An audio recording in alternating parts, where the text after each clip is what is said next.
You're listening to E-Commerce Uncensored with Kevin Manel and Jason Caruso.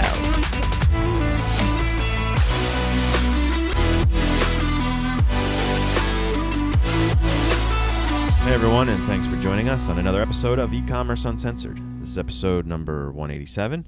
My name's Kevin Manel, and I'm here with Jason Caruso.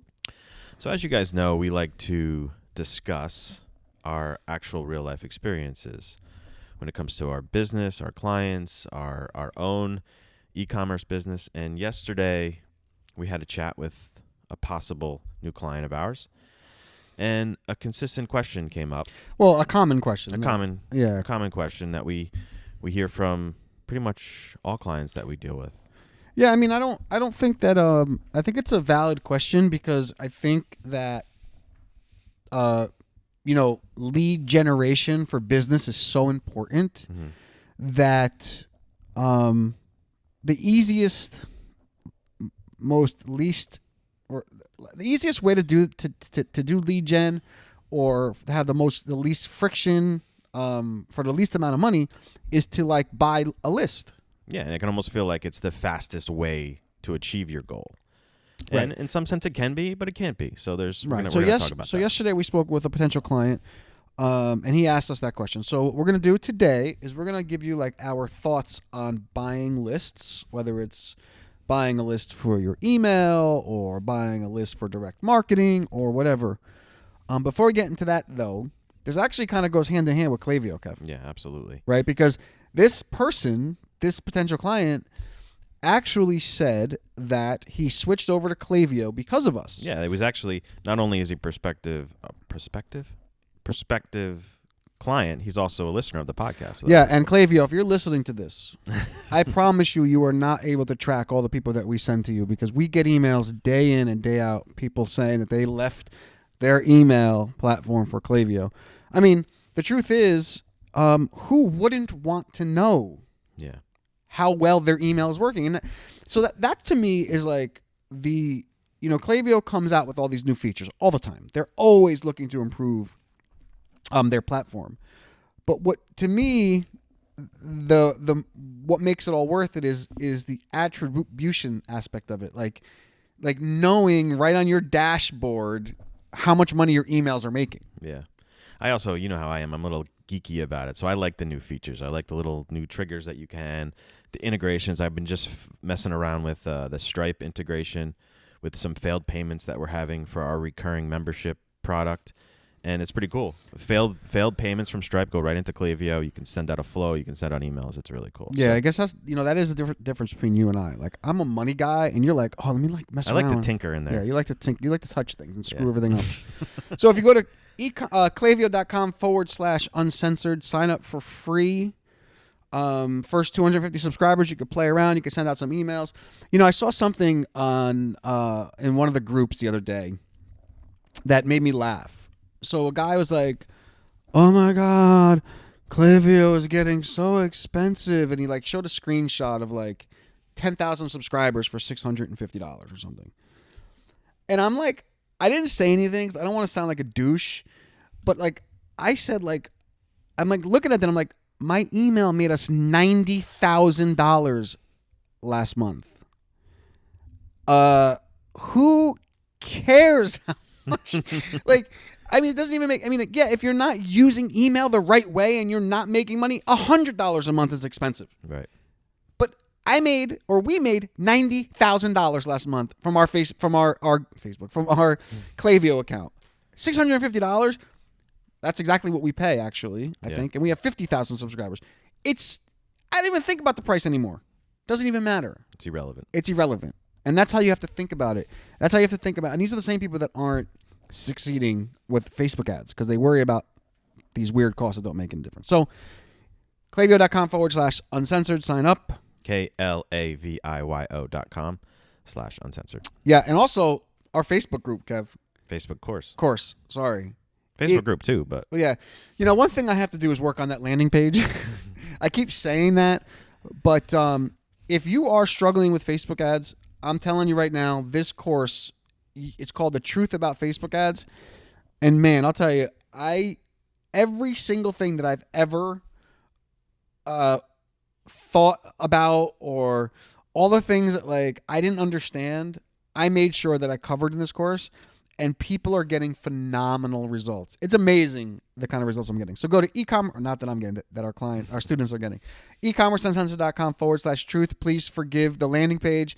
I promise you, you will not be sorry if you sign up. Your investment in the course will pay itself back, I promise you, in a few days. Yeah. People are saying, "Oh my God, I've never been profitable on Facebook. This is the first time I spent $100. I got back $900. Should I turn the ads off?" I'm like, huh? What? No. Spend more money. Turn it up. Yeah. ecommerceuncensored.com/. We got a promo video we're doing tomorrow, so that'll be fun. We are doing a promo video at my house. Yep. We got all kinds of new toys. Yeah, like because it's DSLR, gimbal, and all this stuff that we don't know how to use. Yes, because you know what? The truth of the matter is, you see all these guys on Facebook with these Ferraris and these big giant houses, and there's not one thing like, out of place in the house. And I'm like, I look at it like, it's not like that, man. Yeah. Like, I'm gonna show you what it's really like. I went from living in 2 rooms in a basement to, I'll show you. And it's not Ferraris and it's not Lamborghinis, but we live pretty damn well. Yeah. Okay. So anyway. ecommerceuncensored.com/truth. Right. So Kevin, yesterday we had a call with a potential client. Yeah. So it was a B2B client, but I think it pertained. We had this discussion this morning on the phone whether or not we were going to talk about this and if it pertained to e-commerce. And I felt like it was a common question we always heard. From e-commerce brands too. E-commerce brands too. Some of the biggest brands. I mean, we work with like $40 million cosmetic companies, and they thought about doing the same thing. Your brother-in-law, he works for a company that data mines. Yeah, and that's the key to it. It's like the way they do it is like very structured, and there's a strategy behind it. It's not like I'm going to buy 10,000 emails and I'm just going to throw them into my list and start sending them these broadcast emails.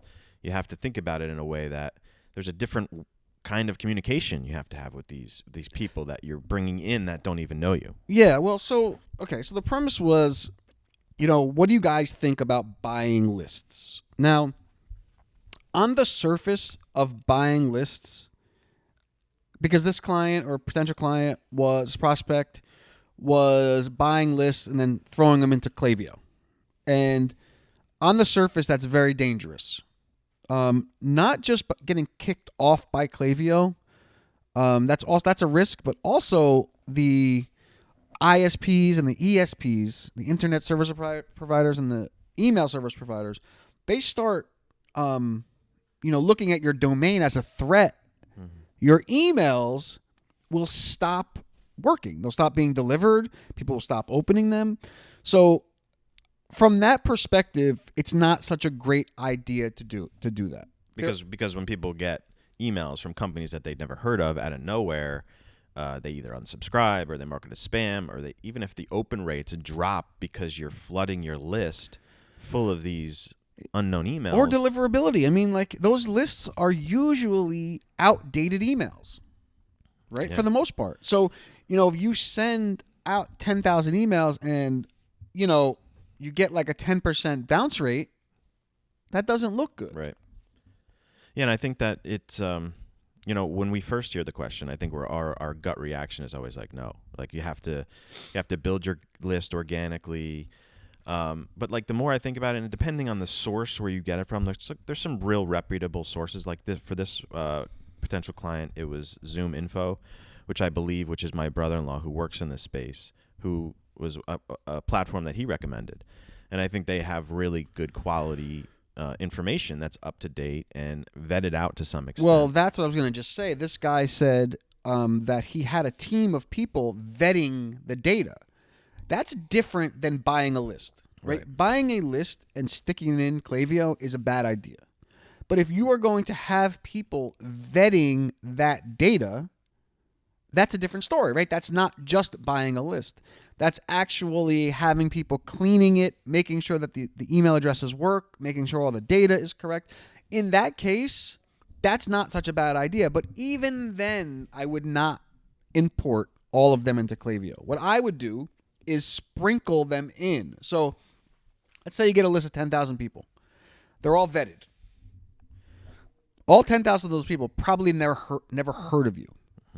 So what I would do is I would take a few thousand of them, depending on how big your list is. I mean, if your list is 5,000 people, you don't want to take 5,000 people and stick them in, or email addresses. But if your list, you have 50,000 people on your list, 60,000 people on your list, you could throw 5,000 of those in and let them kind of be sent amongst the emails that people already know you. And then it'll help bring down that risk, right? But I know what you're going to say. Okay. I know what you're going to say. Okay. You're going to say warm up those emails.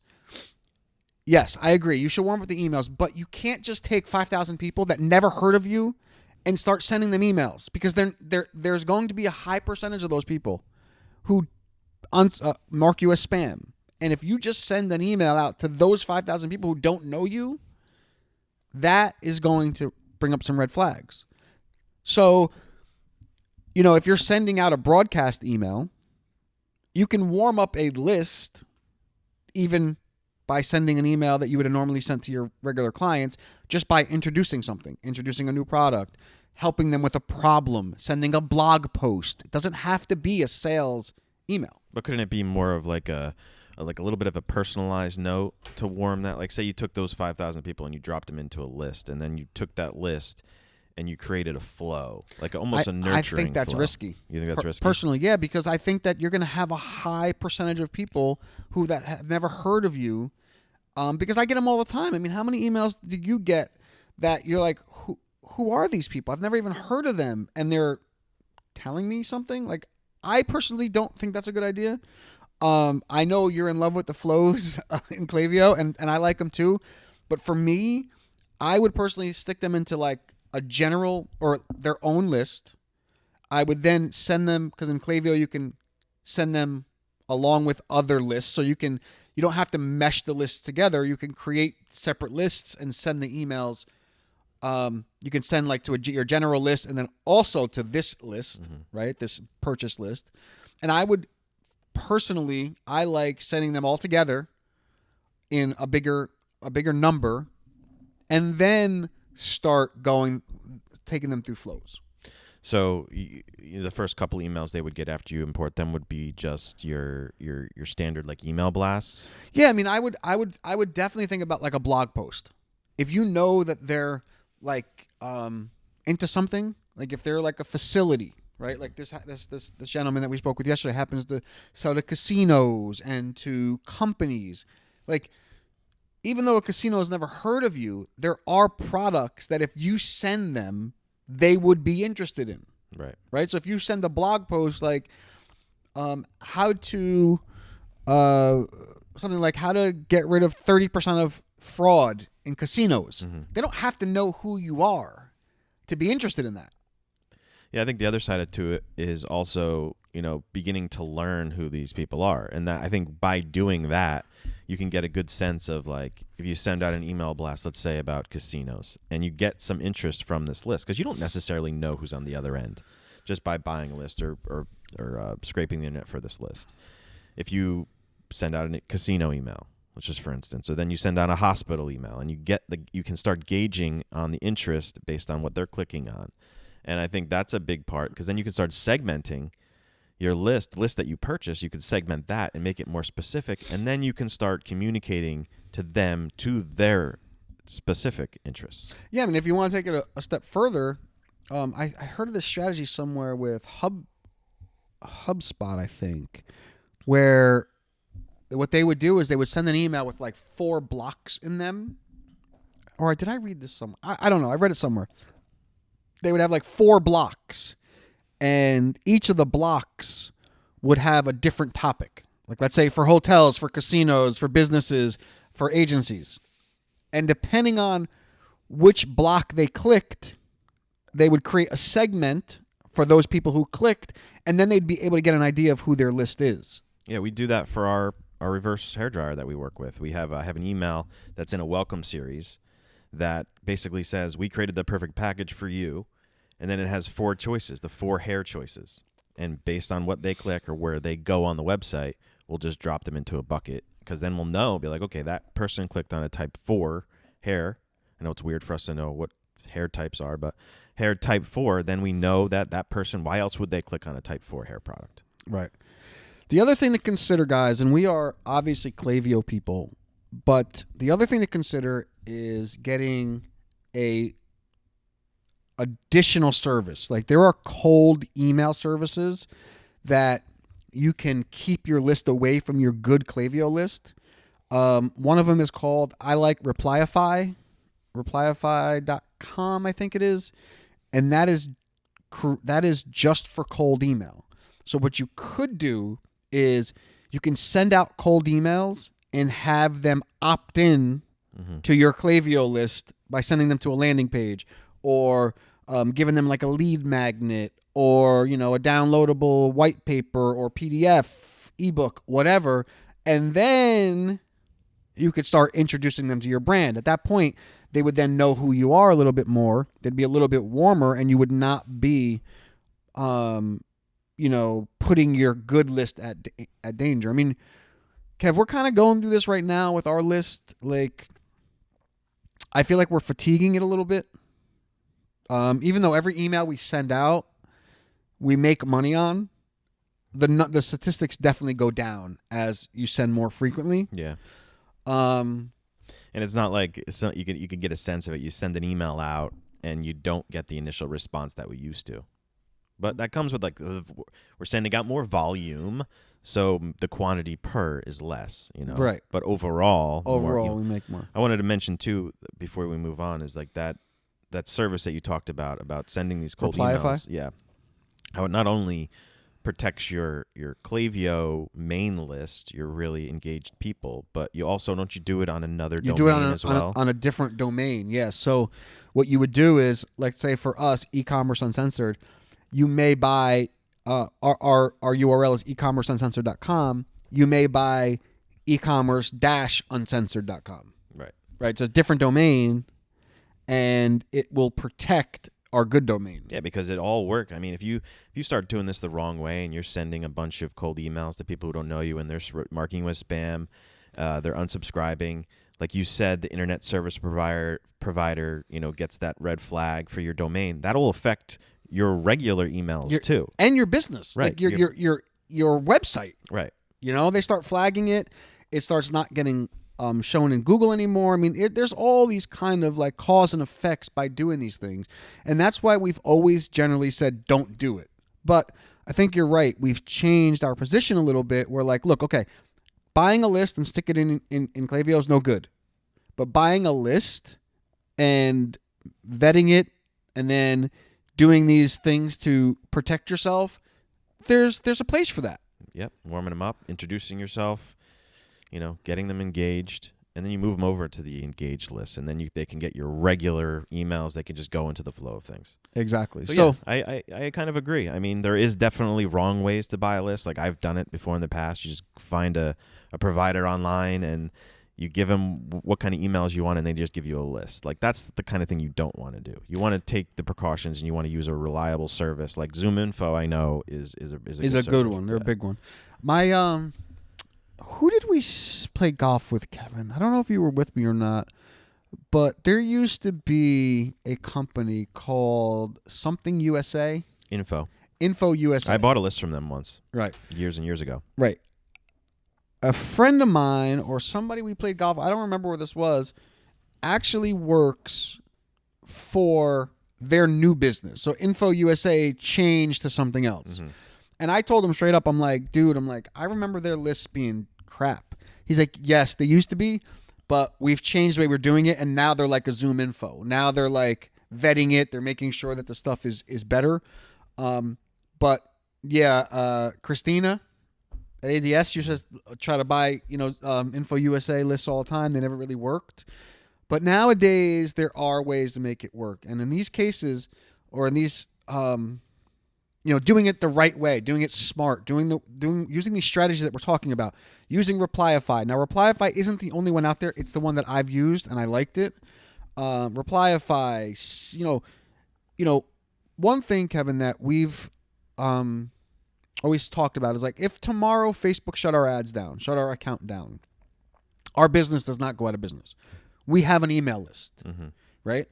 And that email list, you can send an email and make money on, right? We make between, let's call it 1,500 and 6,000 per email that we send, right? Right.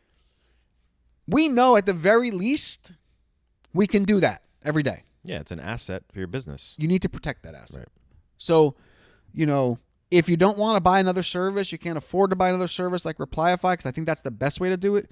If you can't afford another service, then do what I said before about, sprinkling them in. Mm-hmm. But you have to protect that, because that is an asset that you can take anywhere and no one can take it from you. You can download your list right now, and as long as your computer doesn't blow up, you can take that list anywhere. So, yeah, cool. I think it's kind of cool how our thoughts on the whole thing kind of evolved a little bit. And for me, it was a little bit of my brother-in-law working for that. But the times have changed. That SaaS software, and him telling me about how they manage it, and then just me seeing the emails I'm getting. Yeah. On a regular basis, I see that people are doing it. Well, because like I said, the data is getting better. The times have changed. 10 years ago, 7 years ago, we would not be having this conversation. But data has changed the way people, scrape the data, migrate the data, or get the data. That's all changed. A big part of it too is probably the amount of data that is out there, right? That the internet is receiving in all these different electronic ways, and I think that's what's fixed. Digital ways. Digital ways. Through social media, through all these things. They're just constantly collecting information. Right. So, all right. So, you got to use Klaviyo. Klaviyo. To do this. Go to klaviyo.com/uncensored. You have to sign up for them. I don't know if you're not using them by now. I say it all the time. I don't know what the hell you're waiting for. You have to use them if you want to see where you're making your money. Yeah, klaviyo.com/uncensored. Maybe you're running some Facebook ads and... one thing I hear is like, oh, well, the course worked for my product. It worked for any product.